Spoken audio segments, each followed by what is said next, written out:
Assalamualaikum warahmatullahi wabarakatuh. Selamat pagi dan salam sejahtera bagi kita semua. Di sini saya Salsabila Farhiatul Mutakin dengan nomor induk mahasiswa 030101200022 dan rekan saya Diajeng Firdawati Ramadhani dengan nomor induk mahasiswa 030201200040 akan sedikit mempresentasikan hasil kerja kita yang berjudul Hak Asasi Manusia.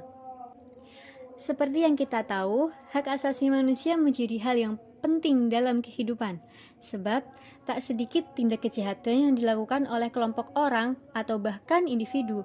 Dengan adanya hak asasi manusia, seseorang merasa dilindungi oleh hukum. Dengan demikian, kejahatan pun dapat diminimalisir.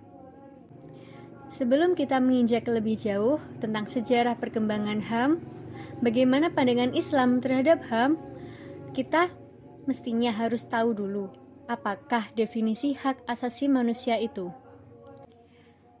Secara terminologis, hak asasi manusia menurut Tilar adalah hak-hak yang melekat pada diri manusia dan tanpa hak itu manusia tidak bisa hidup layak sebagai manusia. Dijelaskan juga dalam Undang-Undang Nomor 39 Tahun 1999 tentang HAM.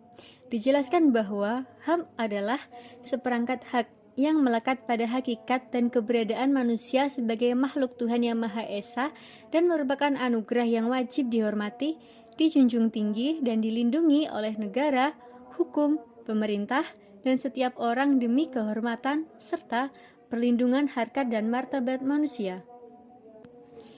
Selanjutnya, ada sejarah perkembangan HAM di Eropa juga di Indonesia. Yang pertama ada di negara Inggris. Beberapa dokumen tak tertulis yang menggambarkan perjuangan dan pengakuan HAM di Inggris, yaitu pertama ada Magna Carta.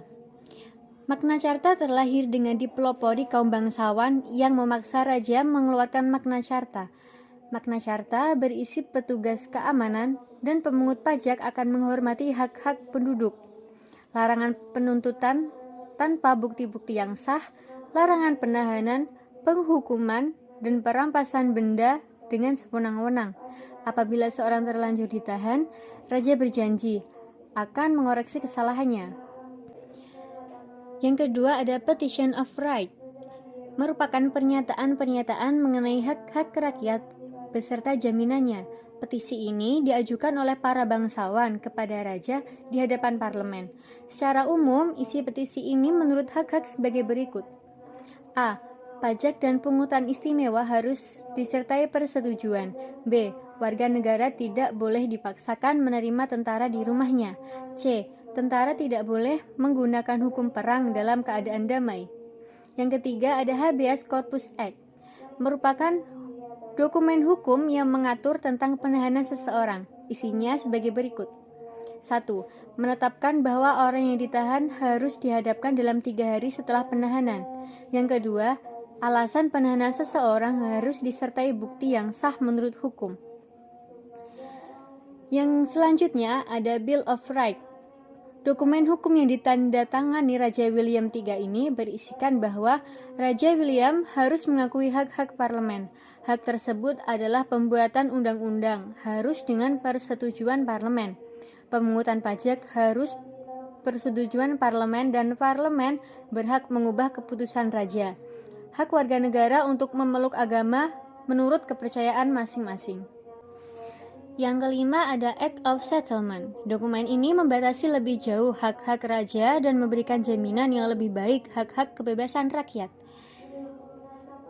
Yang selanjutnya ada Reform Act, memuat dasar ketentuan dan badan perwakilan rakyat yang meliputi susunan, tugas, dan juga fungsi badan tersebut. Selanjutnya ada negara Prancis.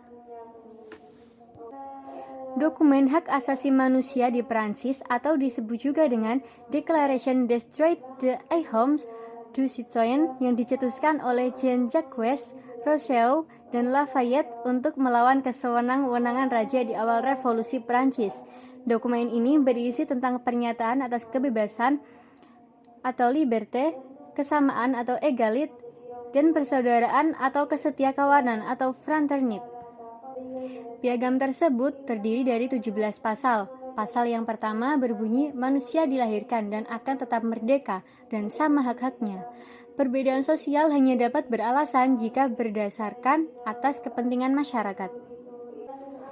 Yang terakhir ada di negara kita, yakni Indonesia. Jaminan hak asasi manusia di Indonesia baru ada setelah diperoleh kemerdekaan pada 17 Agustus tahun 1945. Dalam UUD 1945 sebelum amandemen, secara formal HAM tertuang dalam pembukaan UUD 1945 dan pasal-pasal, yakni pasal 27 ayat 34. Sedangkan dalam konstitusi RIS HAM dapat dijumpai pada pasal 7 ayat 33. Kemudian dalam UUDS tahun 1950, HAM tertuang dalam pasal 7 ayat 34. Pasca amandemen UUD 1945, HAM lebih banyak dituangkan secara eksplisit pasal 28A sampai J. Sejak era reformasi mulai bermunculan lembaga-lembaga penegak HAM, misalnya Komnas HAM, KPAI, Komnas Perempuan, dan lain-lain. Baik, di sini saya akan melanjutkan presentasi kali ini mengenai konstitusi dan lembaga penegak HAM. Menurut Carol Eugene Friedrich menguatkan pandangan dengan mengatakan, dalam kehidupan berbangsa, konstitusi merupakan pilihan terbaik dalam memberikan ikatan ideologis antara penguasa dan rakyat, sekaligus mencerminkan hubungan yang signifikan antara pemerintah dengan rakyat, serta berperan penting sebagai hukum dasar yang menjadi acuan sebuah negara, tak terkecuali pengaturan tentang HAM.